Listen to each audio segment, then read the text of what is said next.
Okay, what about this? The Republican Party losing its advantage with two key voting blocs, white women and married women. That's according to a new national survey. Joining us, former senior advisor and senior spokesperson to the Harris-Walz campaign, Adrienne Elrod. Mike Madrid and Max Rose still with us. Adrienne, welcome. Thanks, Katie. Why are Republicans losing women? I mean, why? Frankly, if you're a woman out there in America, why are you voting for a Republican right now? I mean, think about this, Katie. 2024 affordability was the number one issue. It's one of the reasons why Donald Trump won the election, because he felt that a lot of voters felt the status quo was not working. Prices have only gone up. Grocery prices, the price of medicine, healthcare is skyrocketing, all the things, gas prices. Then you couple that with the fact that you've got a president who is the ultimate grifter, who's making a lot of money off the backs of taxpayers.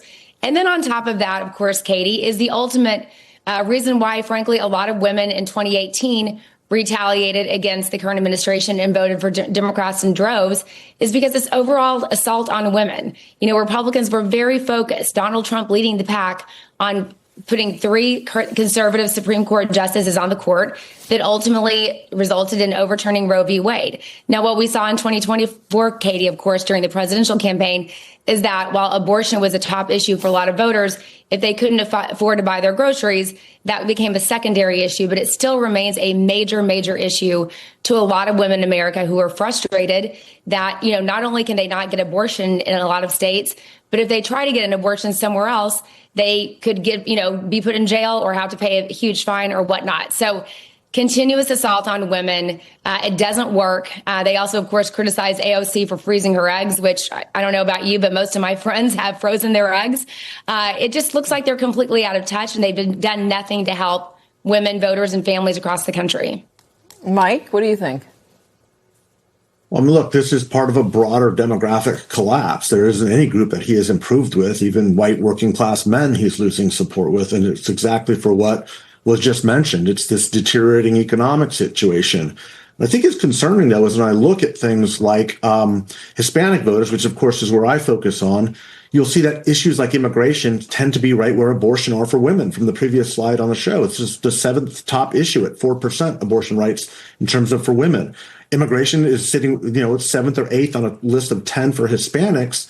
And I bring both of those up because there's this almost obsessive focus on these as, women's issues or Hispanic issues, when broadly, deeply, overwhelmingly, the problem is economic right now. And that's why I really am fascinated by great candidates like James Tallarico, who are uniting these disparate coalitions and these disparate perceptions on the American left in a way that there's a generational battle about what is going on in a class struggle, this corrupt system that is hurting everybody broadly and pushing away from this need to kind of segment ourselves demographically, which is really ended quite poorly for the Democrats. If they can get past that, which I think they will in November because Donald Trump is doing so bad, and move beyond that politics towards a more class issue where people are focused on pocketbook economic issues, they're going to do far, far better. So is it economics more than anything else? I mean, when I would talk to Biden folks ahead of the 2024 election, before he dropped out, the feeling was it doesn't matter what Biden does. Ultimately, the election is going to turn on abortion. It's going to turn on overturning Roe v. Wade. That when the summer hits and there maybe is a mifepristone ruling, the Supreme Court's going to bring that issue back into the spotlight. Texas is going to have all sorts of cases, and that alone is going to mean that Joe Biden is going to win. The Democrat would win. That was not the case, Mike. That was not at all the case. Is it?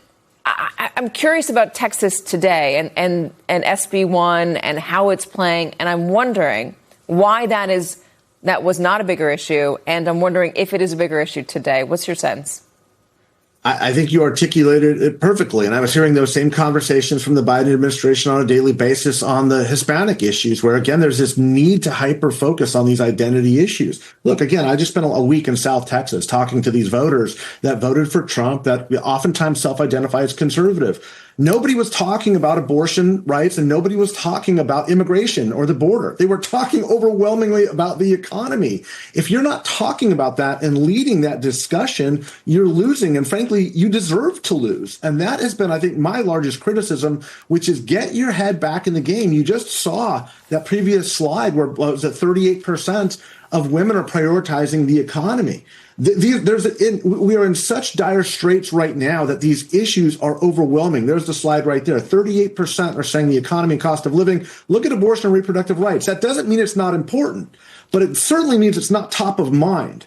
And this is what Democrats are going to have to get it focused on if they're going to do as well as they should in November. There's this need to kind of devolve into these other myriad issues that are important to different constituencies.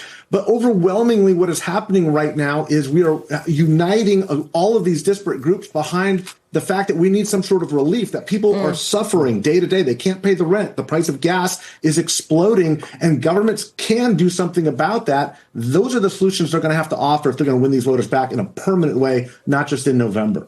Get rid of identity politics? Move beyond it. No, I mean, I don't necessarily think it's that. Get rid of awkwardness, and certainly acknowledge that people have underlying sentiments and priorities that they all care about. The economy, of course, being one here. But look, I do think that this is a moment to highlight the extraordinary female candidates that the Democrats are running, particularly in the House, many of whom have really extraordinary backgrounds of public service. Elaine Luria in Virginia, Joanna Mendoza in the Southwest, Kay Connolly in New York, Rebecca Bennett in New Jersey, Maura Sullivan, who's got a primary in a couple of days. All of these are fantastic examples, of another slate of Democrats that are inspiring excitement. All right. Mike, Max, gentlemen, thank you. Adrian,